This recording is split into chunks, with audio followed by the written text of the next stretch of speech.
Mana Projo survive atau bahkan bersinar nantinya menuju 2029 atau justru akan terkena badai politik terkait identitasnya yang lekat dengan presiden sebelumnya Joko Widodo yang warisan politiknya berpotensi diganggu seperti IKN dan juga Wush.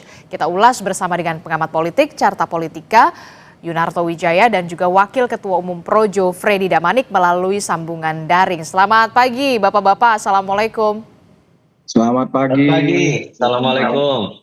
Waalaikumsalam warahmatullahi wabarakatuh. Saya ke Bung Freddy dulu. Bung Freddy, jadi romantisme bersama dengan Joko Widodo dan juga Projo ini sudah selesai dan balik badan ke Prabowo Subianto. Benarkah demikian? Tidak benar.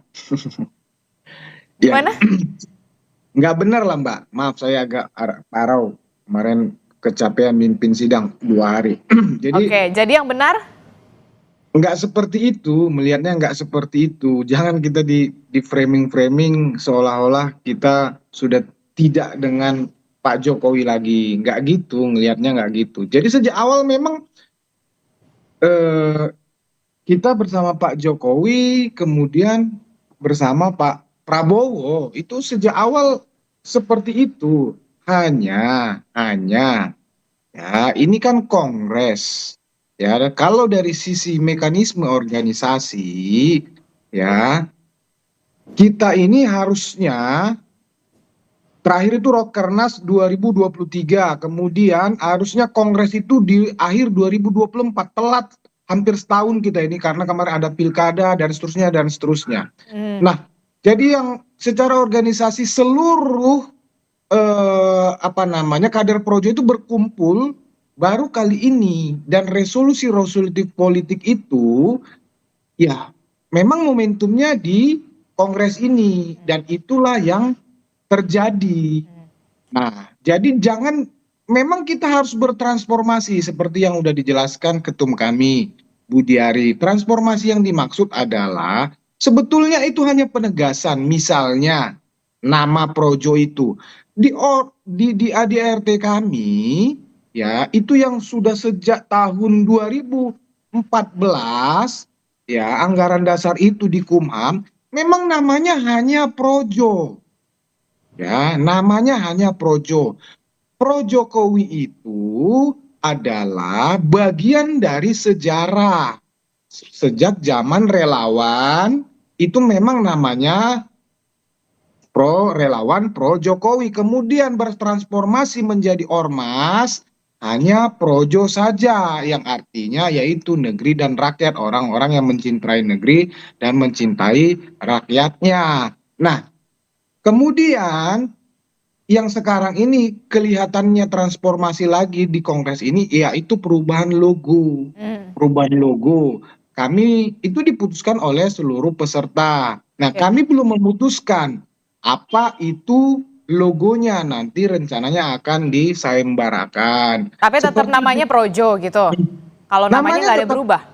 Namanya tetap Projo gitu loh. Kalau orang Projo Manado bilang ya kita Projo itu artinya Prabowo Jo, katanya begitu. Oh, beda lagi ya. Oke. Jadi nggak ada. Kita hari ini dengan Kongres kemarin kemudian selesai romantisme dengan Pak Jokowi, kemudian menempel dengan Presiden Prabowo, nggak gitu bacanya. Sejak awal, dan memang yang selain memang kita inisiasi dengan Pak Prabowo mendukung Prabowo Gibran, itu juga kan arahan dan koordinasi dengan Pak Jokowi gitu loh. Jadi masih sejalan ini, masih konsisten, hanya penegasan di dalam Kongres memang itu momentum organisasi seperti itu. Oke, jadi nggak ada tuh istilah romantisme selesai, begitu sudah putus, itu nggak ada ya? Hanya bertransformasi. Transformasi organisasi aja. Oke, tapi kalau misalkan udah ganti logo begitu, sudah tidak lagi menggunakan, nantinya tidak akan menggunakan wajah siluet Pak Jokowi lagi, nanti akan ke Solo nggak untuk izin untuk merubah logo atau gimana nih komunikasinya? Jadi kemarin pagi kebetulan saya tidak mendengar, tapi beberapa teman mendengar, saya lagi mimpin sidang, itu Ketum Budiari bersama teman-teman lain itu komunikasi teleponan dengan Pak Jokowi. Ya, kita menyampaikan, Pak, dalam waktu dekat kita akan ke Solo untuk melaporkan hasil hasil kongres Kongres. ini. Ya, Kapan beliau itu? menyampaikan, iya, anytime, kapan saja silakan datang. Jadi kemarin itu Oke. konteksnya kemarin komunikasi itu kembali mempertegas sebetulnya. Beliau menyampaikan benar-benar memang tidak bisa hadir karena tanda kutip atas saran dokter. Oke. Itu sudah pernah terjadi sewaktu ulang tahun PSI. TNI Oktober Oke. kemarin. Oke. Begitu. Saya akan ke Mas Toto. Mas Toto, setelah mendengar Ya, penjelasan dari Bung Freddy yang membantah romantisme ini sudah selesai, tidak ada balik badan dan segala macam, ini hanya transformasi. Nah, kalau dari kacamata Anda, Mas Toto, apa sebenarnya yang terjadi? Benarkah memang sudah selesai eranya Joko Widodo saat ini?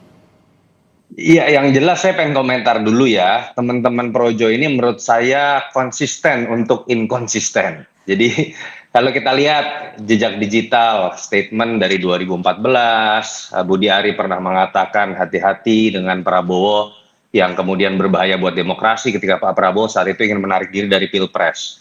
2018 Bung Freddy Damanik yang bisa jawab siapa dari Projo yang pernah mengatakan kalau perlu Prabowo didiskualifikasi karena kasus Ratna Sarumpait hoax.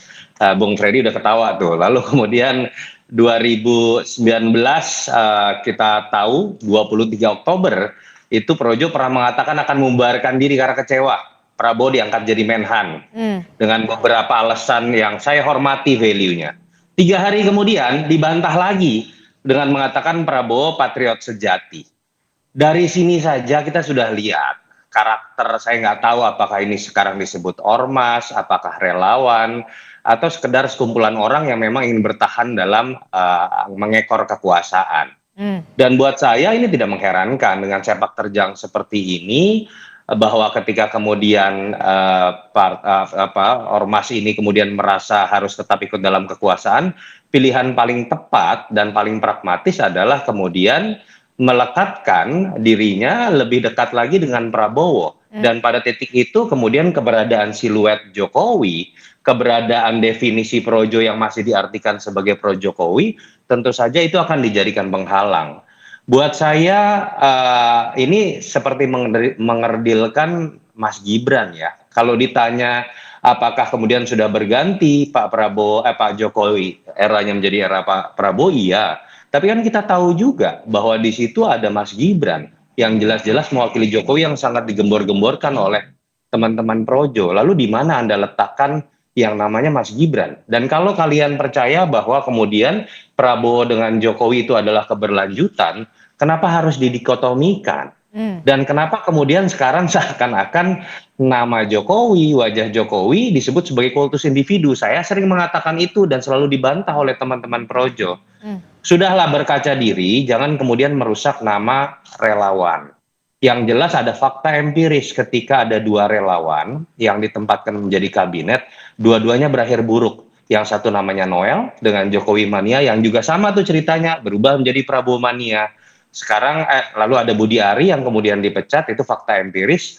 Lalu kemudian juga mengikuti jejak Noel juga, malah kemudian melekatkan dirinya walaupun namanya Projo, tapi menghilangkan nama Jokowi dan lebih mendekatkan.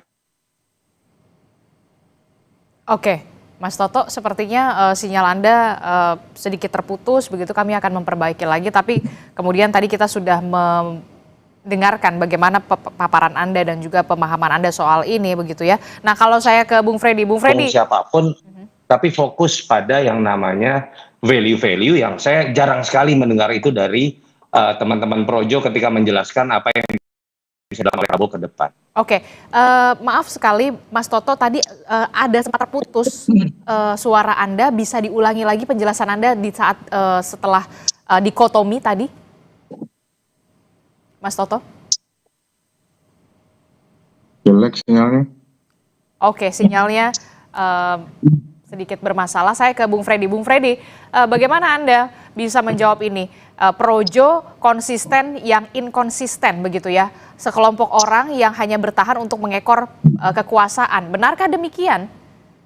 Ya, itu kan udah selesai dan itu semua sudah menjawab itu. Ya, Presiden Prabowo sudah menjawab itu, dijawab dengan Presiden Jokowi sudah menjawab itu, PDIP juga sudah menjawab itu, yaitu ketika bergabungnya Presiden Prabowo dalam kabinet Pak Jokowi, ya bergabungnya Gerindra dengan dalam kabinetnya Pak Jokowi, itu semua sudah dijawab, ya politik persatuan, persatuan nasional. Itu juga yang terjadi kepada Projo, karena Projo bagian dari itu. Demikian juga terhadap partai-partai. Jadi menurut saya itu semua sudah selesai, ya. Apapun itu, Mas Oto mengatakan mau itu inkonsisten, retorika, apapun itu, tapi ya itulah politik kita per hari ini, per kemarin bergabungnya bersatunya Prabowo dengan Pak Jokowi, yaitu kami berada di situ. Jadi memang politiknya Eh, harus ikut itu, seperti itu. oke, jadi politik memang harus seperti itu, Mas Toto katanya. Bukan politik harus, tapi itulah yang kami di situ ikut politik persatuan nasional itu sama juga dengan partai-partai lainnya, Hmm. begitu loh. Sama juga dengan PDIP juga justru PDIP yang terbesar di kabinet di koalisi itu, mereka tidak menolak itu, justru mereka yang merangkul kan begitu. Jadi Oke, ya kami berada di situ sama dengan partai-partai itu, sama tapi kan dengan Projo bukan partai. ya kami bukan partai, tapi kami berada di situ. Kami bukan partai, kami adalah ormas yang berpikir dan bertindak berperilaku kami seperti politik. Kan seperti itu, terserah mau dibilang lebay apa, tapi itulah Projo hari ini seperti dan sejak kami putuskan menjadi ormas, memang kami sudah memutuskan bahwa akan bertindak, berpikir dan berperilaku secara politik. Ya, tidak seperti ormas-ormas yang lainnya, misalnya kepemudaan, yang lainnya beda. Kami memang menyatakan kami ormas politik dan tidak ada masalah, memang itulah kami, begitu loh. Oke, Mas Toto. Ya, ya beginilah kalau kemudian politik diartikan sebatas bagi-bagi kekuasaan, mengekor pada kekuasaan, lalu kemudian perubahan itu ditentukan oleh ikut siapa, bukan pertanggungjawaban nilai. Seingat saya ya, dulu ini statementnya Budi Ari tentang berbahayanya Prabowo buat demokrasi 2014. Mendukung Jokowi itu bukan tentang mendukung siapa, tapi mendukung nilai, pemimpin yang berasal dari bawah. Kenapa teman-teman Projo lebih mendukung Jokowi dibanding Megawati? Karena mereka menginginkan bahwa ada pemimpin yang bottom up, ada sistem merit yang bekerja, tidak harus darah biru. Dan itu yang juga saat itu saya pendukung Jokowi juga. Nilai itu yang kita perjuangkan bersama-sama. Ketika kemudian Jokowi mendorong anaknya untuk maju, tanda kutip, harusnya kan ada nilai yang kemudian kita sepakati berbeda dengan 2014. Tapi ya sudah, kita bisa lihat bahwa ternyata ini bukan tentang nilai, tapi sekedar ikut siapa dan saya tetap dapat jatah atau tidak. Itu yang menyebabkan 2019 spekulasi saya, Projo dengan mudahnya, dengan cara ngambek, lalu kemudian dapat jatah Wamendes, ketua umumnya, lalu kemudian tiba-tiba mendukung juga Prabowo sebagai patriot sejati, sebagai Menas. Ini pendapat saya, Bung Freddy pasti berbeda dan silakan masyarakat yang menilai. Tapi poin saya sebenarnya kalau kita bicara kita mau terima pun langkah pragmatis dari Projo, saya coba ingin melihat statement dari Budi Ari sendiri yang mengatakan bahwa untuk mendukung pemerintahan Prabowo, program-programnya kita ingin perkuat dengan masuk di partai yang dipimpin oleh Prabowo supaya lebih tinggi dari 13%. Pertanyaan saya, Prabowo itu udah kuat, koalisinya itu 85%. Mau diperkuat apa lagi? Dan kedua, seakan-akan Anda menganaktirikan partai-partai koalisi lain, termasuk PSI loh, yang seharusnya lebih diperkuat. Karena kalau Gerindra itu sudah kuat, di survei-survei sekarang bahkan udah nomor 1. Jadi jangan bicara ingin memperkuat Gerindra. Yang harus diperkuat, apalagi Anda punya latar belakang lahir dari Jokowi, itu adalah PSI. Ini kalau menggunakan logikanya Budi Ari. Artinya kalau saya lihat di sini, jangan diputar balikan seakan-akan Gerindra yang butuh Projo. Projo atau Budi Ari yang butuh kemudian kekuatan politik bernama Gerindra, butuh partai besar untuk gelendotan, dan itu sah-sah saja, tidak ada yang salah. Tapi dalam konteks pendidikan politik, paling tidak argumentasi itu diberikan dengan hal-hal yang masuk akal dan jangan kemudian diputar balikan lalu kemudian membuat orang malah menjadi bingung. Ya paling tidak kalau tidak memberikan kontribusi secara elektoral, memberikan kontribusi lah secara pendidikan politik. Itu Terakhir, saja. saya mau ke Mas Toto, singkat saja, mampukah kemudian Projo ini bisa bertahan dengan kemudian berbalik badan, justru kemudian mencoba bertahan untuk mengekor kepada kekuasaan di 2029? Pada akhirnya sejarah yang memperlihatkan baik ormas ataupun partai itu bertahan karena terpaan sejarah, prinsip yang dipegang, values yang tetap dipertahankan, atau memang memiliki sosok yang sangat kuat karena sangat karismatik, dihormati untuk kemudian bisa menjadi magnet elektoral. Itu di level partai. Ormas pun kira-kira seperti itu ketika berbicara ormas politik. Pertanyaannya apakah Projo memiliki syarat? Buat saya Projo adalah ormas yang paling inkonsisten, yang tadi saya sudah jelaskan dengan berbagai macam alasan, sehingga prinsip apa dan value apa yang bisa kemudian jadi faktor pengikat. Yang kedua, ya apakah Budi Ari bisa menjadi magnet elektoral, yang menjadi menteri saja dipecat, lalu kemudian sekarang orang bingung menerjemahkan apakah dia orang Prabowo ataupun orang Jokowi. Mohon maaf, saya tidak melihat prasyarat itu ada. Oke, terakhir Bung Freddy, apa jawaban Anda soal penjelasan tadi Gerindra koalisinya tidak pemerintahnya itu tidak perlu lagi didukung, yang perlu didukung kalau memang Projo itu ya harusnya mendukungnya PSI begitu, yang butuh dukungan, butuh support, bukan kemudian malah mendukung koalisi pemerintahan yang sekarang ini sudah kuat. Ya, memang kita salut melihat dengan Mas Toto ini, ya beliau ini konsisten sejak awal, memang narasinya seperti itu. Ya, narasinya selalu adu domba kan begitu, adu domba Prabowo Jokowi, sekarang adu domba Projo kemana-mana. Ya, tidak seperti itulah. Kita Ditanya apa, jawabnya apa. mendukung itu dalam banyak hal kita dengan narasi juga bisa mendukung ya.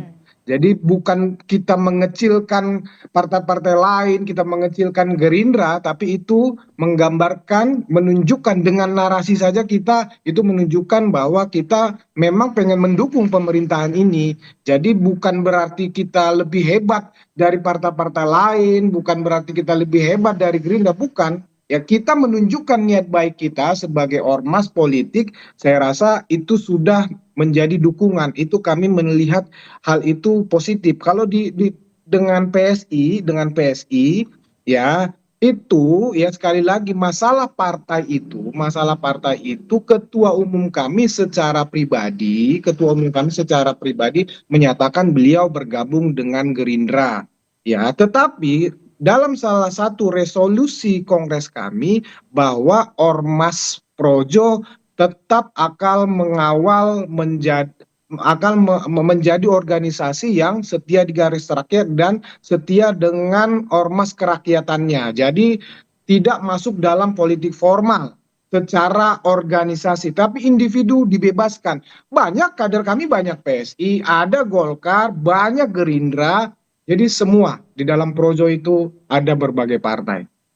Tapi ya pertanyaan saya nanti sudah diperjelas lagi untuk simbolnya lagi, sudah tidak memakai lagi gambar Pak Jokowi. Gambar siapa jadinya? Kalau diganti, karena sudah diputuskan diganti, sudah pasti tidak siluet Pak Jokowi. Masalah nanti apa itu belum diputuskan. Oke, kita akan tunggu bagaimana langkah selanjutnya dari Ormas Projo ini akan kemana. Terima kasih Bung Freddy Damanik dan juga Mas Toto, terima kasih sudah bergabung bersama kami. Sehat selalu Bapak-Bapak, Assalamualaikum, selamat pagi. Bang Freddy. Terima kasih Mas Toto. Yuk.